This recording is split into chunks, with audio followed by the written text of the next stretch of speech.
नीलाम्बुजश्यामलकोमलाङ्गं सीतासमारोपितवामभागम् पाणौ महासायकचारुचापं नमामि रामं रघुवंशनाथम्। आइए श्री राम कथा को हम प्रारंभ करें। पिछले भाग में भगवान राम और जानकी के विवाह की चर्चा हम कर रहे थे, बल्कि चारों भाइयों के विवाह की चर्चा हम लोग कर रहे थे। और इन चारों भाइयों के विवाह जिनके साथ हुए, भगवान राम का सीता जी के साथ, भरत जी का मांडवी के साथ, लक्ष्मण जी का उर्मिला जी के साथ, शत्रुघ्न का श्रुतकीर्ति के साथ, तो इन चारों भाइयों की जोड़ियों को हम अध्यात्म के माध्यम से समझने का प्रयास भी पिछली बार हमने किया था। अब विवाह की बेला में हम बैठे हैं और जैसा कि आप जानते हैं, विवाह में हंसी मजाक होता है। कई प्रांतों में मैंने देखा है, आपने भी देखा होगा, जब दूल्हा ससुराल पहुंचता है, विवाह का समय होता है, तो वधू पक्ष की ओर से गालियां दी जाती है।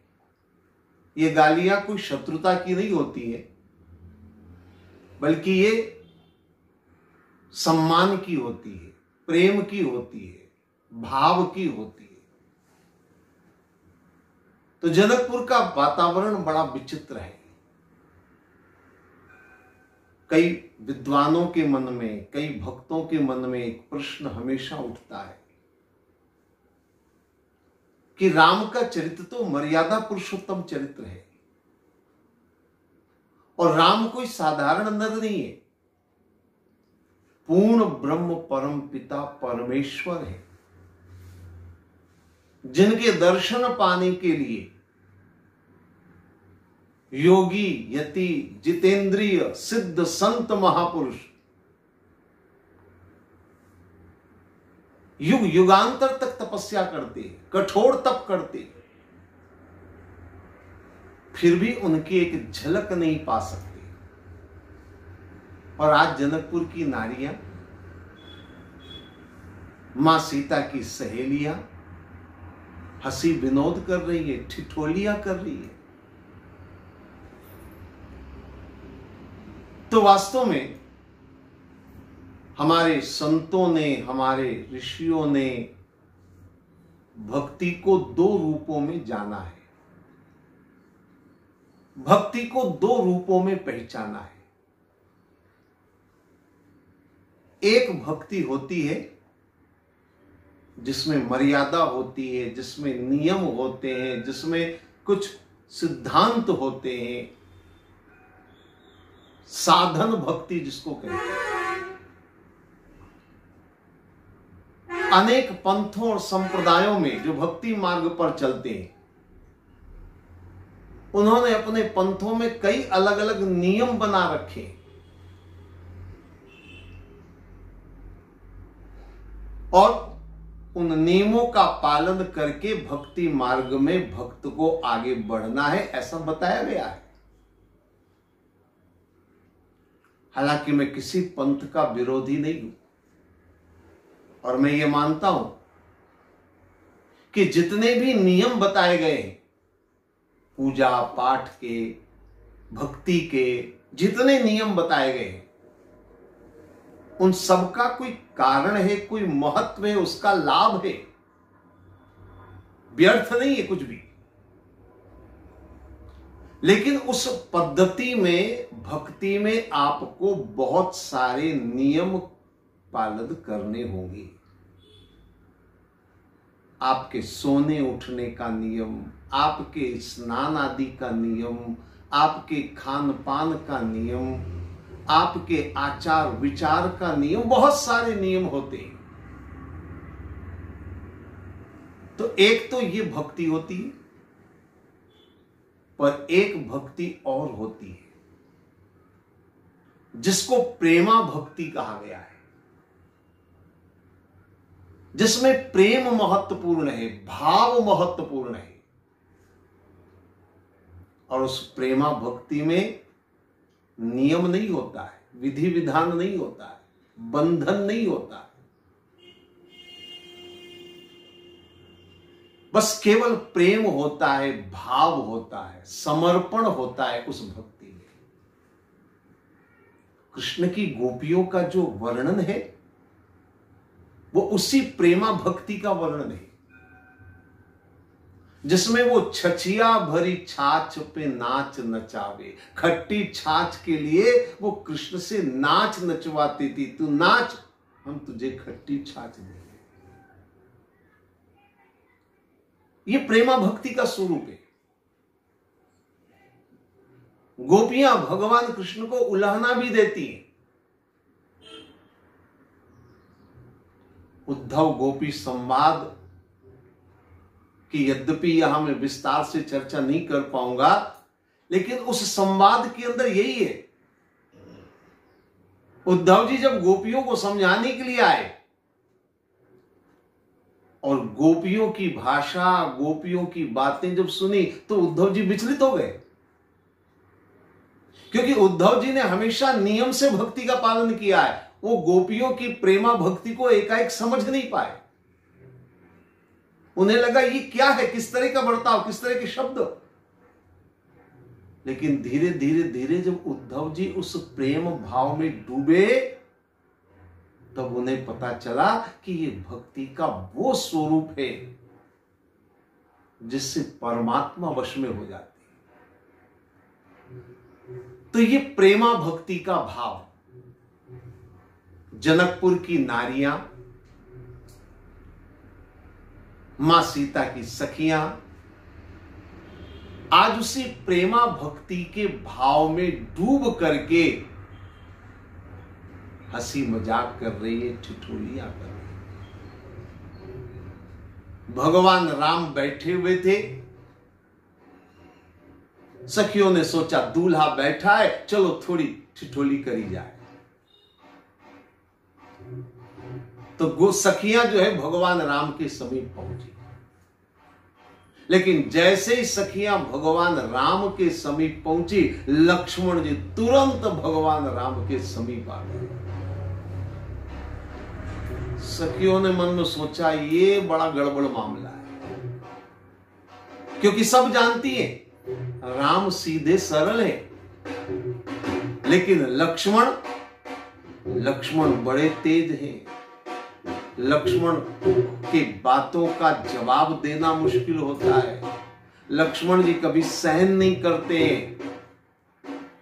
थोड़ा सा जनकपुर की सभा में जनक जी महाराज जो विदेह राज है, जो इतने बड़े राजा हैं, उन्होंने जरा सा दो शब्द कह दिया, वीर विहीन मही में जानी और तजो आस निज निज ग्रह जाओ, लिखान विधि वेदे ही विवाहो। इतना सा बोल दिया, लक्ष्मण जी आग बबूला हो गए।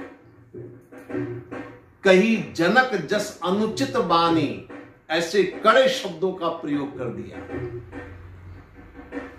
तो उन सखियों को लगा लक्ष्मण जी कुछ भी बोल सकते हैं। फिर एक सखी ने कहा, अरे लक्ष्मण जी भी तो दूल्हा बने हुए हैं, और दूल्हा बनने के बाद कुछ नहीं बोलेंगे, चलो हम थोड़ा ठिठोली करते हैं। तो सखियां गई लक्ष्मण जी और राम जी के पास में। लक्ष्मण जी भी थे, भगवान राम भी थे। सखियों ने भगवान राम से कहा, आपको जनकपुर में कैसा लग रहा है? भगवान राम ने कहा, बड़ा अच्छा लग रहा है, सब कुछ अच्छा लग रहा है। सखियों ने कहा, किस तरह का अनुभव आप कर रहे हैं? लक्ष्मण जी ने बीच में बोलते हुए कहा, कैसा अनुभव कर रहे? अरे पूरी सभा में राम की जय जयकार हुई है, सारे राजाओं ने और परशुराम जी ने भगवान को नतमस्तक होकर के उनका वंदन किया है। इतने गर्व की बातें, कैसा लगेगा इसमें? तो सखियों ने हाथ जोड़कर कहा कि महाराज आप इतनी छाती फुलाकर मत बैठ जाइए, इतना गर्व आप कर रहे हैं, लेकिन आप ये भूल रहे हैं कि ये जो धनुष टूटा है ये कोई राम जी की वजह से थोड़ी टूटा है। लक्ष्मण जी को बड़ा आश्चर्य हुआ और लक्ष्मण जी ने कहा, क्या क्या कहा तुमने? ये धनुष राम से नहीं टूटा है? अरे राम से नहीं टूटा तो किससे टूटा है? इतने सारे राजा महाराजाओं ने मिलकर के जिस धनुष को छुआ और जो उठा भी नहीं पाए उसको हमारे भैया राम ने तोड़कर दिखाया, और तुमको कहती हो कि राम ने नहीं तोड़ा। किसने तोड़ा है? सखियों ने कहा, लक्ष्मण जी आप गर्म बहुत जल्दी होते, नाराज बहुत जल्दी होते, बात तो सुनिए पूरी। भगवान राम ने नहीं तोड़ा है, राम से नहीं टूटा है, क्योंकि राम की शक्ति कितनी है हमने देखी आंखों से, सुनी सुनाई बात नहीं कह रही है। जब पुष्प वाटिका में फूल तोड़ने गए थे ना आपके भैया, तो क्या हुआ था? तुलसीदास जी लिखते हैं, भाल तिलक श्रम बिंदु सुहाय। भाल यानी मस्तक पर जहां तिलक रहता है, श्रम बिंदु, श्रम यानी पसीने की बूंदें छलक रही थी। तो जिनको फूल तोड़ने में पसीना आ जाए वो धनुष की खाक तोड़ेगी। अब दरअसल बता दे धनुष कैसे टूटा है। दरअसल हमारी सीता ने, हमारी सखी ने, जनकपुर की राजकुमारी ने प्रार्थना करी थी, जय जय गिरिवर राज किशोरी, जय महेश मुख चंद्र चकोरी, जय गजबदन षडानन माता। ये जो प्रार्थना करी उन्होंने, दरअसल धनुष इस प्रार्थना से टूटा है, राम से नहीं टूटा है। सीता जी की प्रार्थना से धनुष टूटा है। लक्ष्मण जी थोड़े उलझन में पड़ गए। उलझन इस बात की है कि अगर वो सखियों के इस तर्क का जवाब यदि देते तो इसका मतलब होगा कि वो अपनी भाभी का विरोध कर रहे हैं, क्योंकि सखियां सीता जी की महिमा मंडित कर रही हैं। अब सीता जी उनकी भाभी हो चुकी हैं। लक्ष्मण जी ने कहा, बड़ा मुश्किल है, अब मैं प्रतिकार करूं तो मुश्किल है, न करूं तो मुश्किल है। भगवान राम ने धीरे से लक्ष्मण को इशारा किया, चुप रहो। लेकिन लक्ष्मण जी चुप कहां रहने वाले थे? लक्ष्मण जी चुप नहीं रह सकते थे, कुछ तो बोलना था। हालांकि सीता जी की प्रार्थना से धनुष टूटा, इसका प्रतिकार उन्होंने नहीं किया क्योंकि ये भाभी का अपमान होता। लेकिन लक्ष्मण जी चुप नहीं रहे। लक्ष्मण जी ने कहा, अच्छा चलो देवियों, हम मान ले कि ये जो धनुष टूटा है ये आपकी सखी हमारी भाभी जी की प्रार्थना से टूटा है, मान लेते। लेकिन अहिल्या उद्धार भी तो भगवान राम ने किया है। कितना बड़ा चमत्कार। आपके गुरु शतानंद जी की पूज्य माता जी जो शिला बनी हुई थी, उसका उद्धार किसने किया? हमारे प्रभु राम ने किया। इसको तो कम से कम मानेंगे। सखियों ने देखा कि आज लक्ष्मण जी थोड़े दबाव में आ गए, तो तुरंत सखियों ने भी जवाब दे दिया। सखियों ने कहा, लक्ष्मण जी इसके लिए ज्यादा गर्व मत करिए, अहिल्या उद्धार जरूर हुआ है। लेकिन जानते हैं अहिल्या उद्धार कैसे हुआ है? दरअसल भगवान राम के चरण जनकपुर की ओर जब बढ़े तब राम में यह शक्ति आई कि वो अहिल्या का उद्धार कर सके। ये तो जनकपुर की महिमा है कि जनकपुर की ओर जिसने अपने कदम बढ़ा दिए वो इतनी शक्ति उसमें आ जाती है, उतनी उसमें महिमा आ जाती है। जनकपुर की ओर प्रस्थान करने के बाद अहिल्या उद्धार हुआ। अगर राम में शक्ति थी तो अयोध्या में 2-4 शिलाएं नारी क्यों नहीं बनी? अयोध्या में कोई और मुनि पत्नी क्यों नहीं बनी? अगर ये चमत्कार राम का होता तो वहां पे भी करके दिखाते। लेकिन अहिल्या उद्धार हुआ है, पत्थर की शिला नारी बनी है। तो कब? जब राम जनकपुर की ओर चले। तो ये महिमा जनकपुर की है। जैसे ही सखियों ने जनकपुर की महिमा का बखान किया, लक्ष्मण जी फिर मुश्किल में। अब जनकपुर ससुराल है उनका भी और राम का भी, कैसे उसका विरोध करें? भगवान राम ने फिर लक्ष्मण जी को इशारा किया, चुप, तुम जितना बोलोगे उतना ये बढ़कर बोलेंगी और गड़बड़ होगी, इसलिए कुछ मत बोलो। लक्ष्मण जी को बार बार चुप कर रहे हैं भगवान राम। लक्ष्मण जी चुप हो गए। जब लक्ष्मण जी चुप हो गए तो सखियों को लगा आज मौका लगा है, ये लक्ष्मण कभी चुप नहीं रहने वाले, पर आज हमारा दाव चल गया। आज हमारी बातों का ऐसा हुआ कि लक्ष्मण जी की भी हमने बोलती बंद कर दी। अब उस जोश में सखियां और आगे बढ़ गई और सखियों ने आगे बढ़कर के कहा कि देखिए, जनकपुर का प्रभाव तो आपने देखा, अब अयोध्या की बात भी बता देते हम।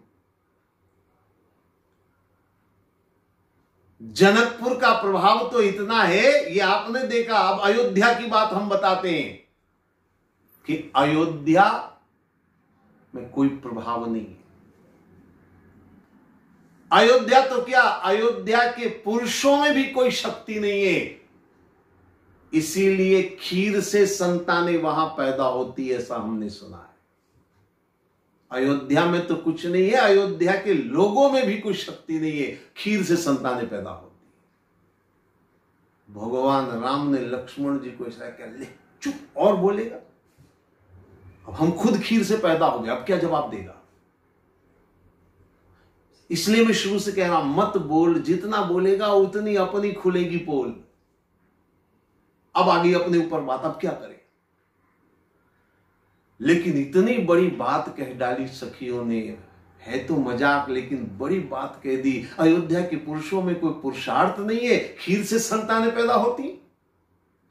लक्ष्मण जी इतना सुनकर के चुप नहीं रहने वाले। लक्ष्मण जी ने कहा, बिल्कुल ठीक कहा आपने, आपकी बात 100% सही है। अयोध्या के पुरुषों में कोई पुरुषार्थ नहीं है, खीर से संतानें पैदा होती, ठीक कहा आपने। लेकिन आप ये भूल रही हैं कि जनकपुर में पुरुष तो है ही ऐसे, महिलाओं में भी कुछ नहीं है। इसीलिए यहां जमीन से संतानें निकालनी पड़ती है। आप जानते हैं ना, सीता जी जमीन में से प्रकट हुई। तो लक्ष्मण जी ने जवाब दिया, बोले अयोध्या के तो केवल पुरुष ऐसे हैं, जनकपुर में तो पुरुषों के साथ महिलाएं भी ऐसी हैं कि जो संतान पैदा नहीं कर सकती, इसलिए जमीन से संतानें पैदा करनी पड़ती है। अब सखियों ने समझ लिया कि अब लक्ष्मण जी के पास ज्यादा टिकना ठीक नहीं है। तुरंत सखियां वहां से निकल पड़ी। तो ये प्रेमा भक्ति का स्वरूप है। न भगवान राम को इससे कोई शिकायत है, न किसी और को इससे कुछ शिकायत है, क्योंकि इसमें अपमान नहीं है, ये प्रेमा भक्ति का भाव है। प्रेम में उलहने देना, प्रेम के अंदर इस तरह की बातें करना स्वाभाविक है। हमारे इतिहास और शास्त्रों में ऐसे अनेक प्रमाण मिलते हैं, अनेक संतों के जीवन में ऐसा वर्णन मिलता है, प्रेमा भक्ति का भाव। शबरी ने झूठे बेर खिलाए भगवान राम को। ये क्या था? ये प्रेमा भक्ति तो थी। विदुरानी ने केले के गुदे को फेंककर छिलका भगवान के सामने आगे बढ़ाया। ये क्या था? ये प्रेमा भक्ति का भाव ही तो था। ऐसे दर्जनों उदाहरण मिलते हैं। जब प्रेमा भक्ति का भाव आता है तो वहां नियम मर्यादाएं टूट जाती हैं। वहां प्रेम लपेटे अटपटे बोल आने लगते हैं। केवट प्रेमा भक्ति के भाव में डूबा था, इसलिए वो कहता है, आप खुद मुझे आज्ञा दीजिए, तब मैं आपके चरण धोऊंगा। और भगवान को कहना पड़ा, बेगी आन जल पाए पखारू, होत विलंब उतार ही पार। एक संत ने बड़ा सुंदर लिखा है, प्रबल प्रेम के पाले पड़कर प्रभु को नियम बदलते देखा। जिनकी केवल कृपा दृष्टि पर सकल सृष्टि को पलते देखा, उनको गोकुल के गोरस पर सौ बार मचलते देखा। ये प्रेमा भक्ति है। और इस प्रेमा भक्ति का भाव जब जीवन में उतरता है तो परमात्मा उस भक्त के वश में हो जाते, परमात्मा उस भक्त के अधीन हो जाते। जैसा भक्त चाहता है वैसा भगवान करते। कर्माबाई का उदाहरण हमारे सामने है, आपने सुनी होगी कथा। खिचड़ी का भोग लगाती थी कर्माबाई, सवेरे सवेरे उठ करके, क्योंकि छोटा सा लल्ला मेरा, भूख लगेगी जल्दी तो सुबह सुबह भोजन करा दूं, भोग लगा दूं। एक बार कुछ साधु संतों ने कहा, तुम बिना नहाए धोए, बिना चौका चूल्हा साफ किए भोग लगा देती हो? अरे ये कोई तरीका है? नहा धो करके फिर भोग लगाओ। बेचारी कर्माबाई दूसरे दिन नहा धोकर भोग लगाती तो थोड़ा विलंब हो गया। जगन्नाथपुरी की बात है, जगन्नाथ धाम के जब पट खुले तो मूर्ति पर खिचड़ी लगी थी।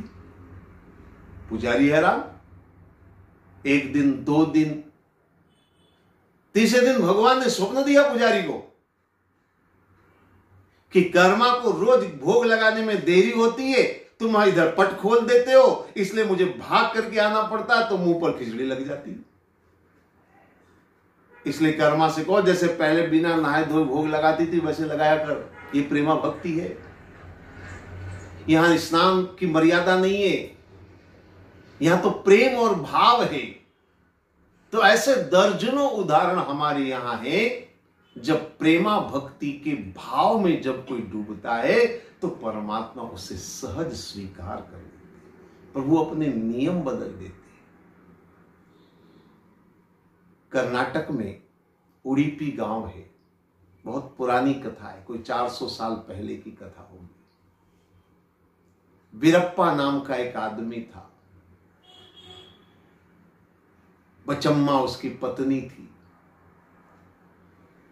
दोनों की संतान नहीं थी। तिरुपति के अनन्य भक्त थे, भगवान से खूब प्रार्थना करी और उस प्रार्थना के फलस्वरूप 50 साल की उम्र में संतान पैदा हुई। ईश्वर की कृपा, परमात्मा की देन, बालक पैदा हुआ। थेनप्पा उसका नाम रखा गया। लड़का बड़ा हुआ, जवान हुआ, विजयनगरम के राजा कृष्ण राय की सेना में भर्ती हो गया। पराक्रमी था, वीर था, जाबाज था, अनेक युद्ध लड़े और अनेक पुरस्कार जीते। राजा ने कई पुरस्कार दिए उसे, सम्मान दिया। एक बार युद्ध लड़ते लड़ते लड़ते वो घायल हो गया, युद्ध छोड़कर घर आ गया। घाव तो ठीक हो गया लेकिन अंदर का दर्द नहीं मिटा। अनेक राज्य वैद्यों ने इलाज कर दिया, दर्द नहीं मिटा। दर्द भारी, पीड़ा भारी। एक दिन मन में विचार आया और उसने भगवान तिरुपति के सामने संकल्प ले लिया, आज के बाद मैं युद्ध नहीं करूंगा, इस हिंसा पाप के कारण शायद ये दर्द मेरे शरीर से नहीं जा रहा है। और संकल्प लिया और दर्द गायब हो गया। अब जब ये चमत्कार देखा, संन्यास ले लिया, घर परिवार का मोह त्याग कर संन्यास ले लिया। उडुपी में भगवान के दर्शन करने की लालसा से गया, लेकिन पुजारियों ने अंदर प्रवेश नहीं करने दिया, दर्शन नहीं करने दिया, अछूत कह करके कहा तुम मंदिर में प्रवेश नहीं कर सकते। अब क्या करें? भगवान के दर्शन की लालसा, पुजारियों ने अंदर जाने से रोक दिया, अछूत तुम नहीं दर्शन करने जा सकते हो। ये थिनप्पा पीछे मंदिर के पीछे बैठ गया, भूखा प्यासा बैठा था, प्रभु दर्शन दो, प्रभु दर्शन दो, जब तक दर्शन नहीं दोगे मैं यहां से नहीं जाऊंगा, मुझे दर्शन करने नहीं देते पुजारी, मैं अछूत हूं, पर जैसा भी हूं आपका हूं, मुझे दर्शन करना है आपके। और एक चमत्कार हुआ, और चमत्कार यह हुआ कि बिजली गिरी, मंदिर की दीवार टूटी और मूर्ति ने अपना मुंह पीछे कर लिया, मुंह पलटा लिया, पीछे कर लिया, और थिनप्पा को पीछे भगवान ने दर्शन दिए। आज भी उडुपी के मंदिर की मुख्य मूर्ति के मुख जो है पीछे की तरफ। यह प्रेमा भक्ति का प्रभाव है। जब प्रेमा भक्ति होती है तो परमात्मा अपना रूप बदल लेते हैं, अपना मुख बदल लेते हैं, सब कुछ बदल लेते हैं। तो हमारे यहां तो ऐसे दर्जनों उदाहरण देखने को मिलते हैं प्रेमा भक्ति के भाव में। ओरछा की कथा आपने शायद सुनी होगी, सत्य घटना है ओरछा की। गणेश दाई महारानी वहां की अयोध्या गई दर्शन के लिए। ओरछा के महाराज मधुकर शाह ने जब बहुत दिन से लौटी नहीं महारानी, तो ऐसे ही विनोद में कहा, क्या राम को लेकर आने का इरादा है? अयोध्या गए इतने दिन हो गए, तुम वापस नहीं आई, राम को लेकर आओगी क्या? और एक दिन वो महारानी सरयू में डुबकी लगाते हुए बोली, प्रभु आपको चलना पड़ेगा मेरे साथ में, और नहीं चलोगे तो मैं इस सरयू में प्राण त्याग दूंगी। और स्नान करते करते गोदी में मूर्ति आ गई। अब उस मूर्ति को लेकर के आए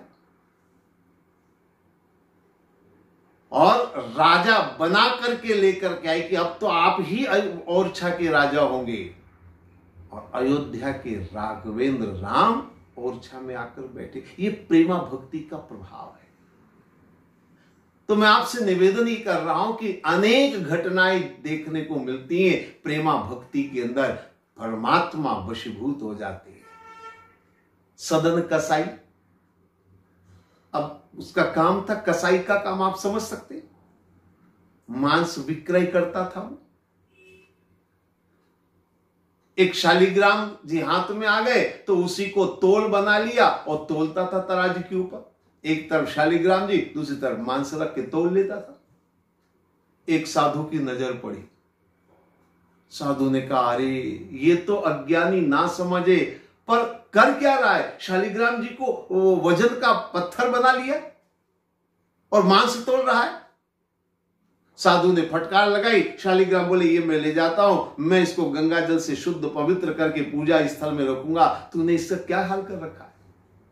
वो साधु ले गए। दूसरे दिन साधु को भगवान ने स्वप्न दिया, तू मुझे जहां से लाया वहीं छोड़। क्यों? बोले, तोलते तोलते वो जो भजन गाता था, वो जो मधुर प्रभु नाम का संकीर्तन करता था, वो सुनने की इच्छा हो रही है, वो वही मिलेगी, वो तेरे पास नहीं मिलेगी। और साधु हाथ जोड़कर आए और वापस शालिग्राम जी को दिया। बोले, भैया ये ठाकुर जी तेरे पास है, तेरे पास रहने को राजी है, मेरे पास आने को राजी।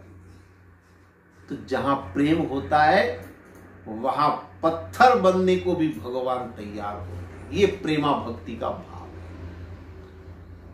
तो जनकपुर की नारियां प्रेमा भक्ति के भाव में डूबी हुई हैं और उसी अनन्य भाव से वो भगवान के साथ व्यवहार करती हैं, लेकिन इसमें भगवान आनंदित हैं, प्रसन्न चित्त हैं और भगवान अनन्य भाव से उस लीला को कर रहे हैं, उसका आनंद ले रहे हैं। तो ये जनकपुर के विवाह की चर्चाएं हैं। बातें बहुत सारी हैं, लेकिन समय हो रहा है, आगे की बातें हम लोग बाद में करेंगे।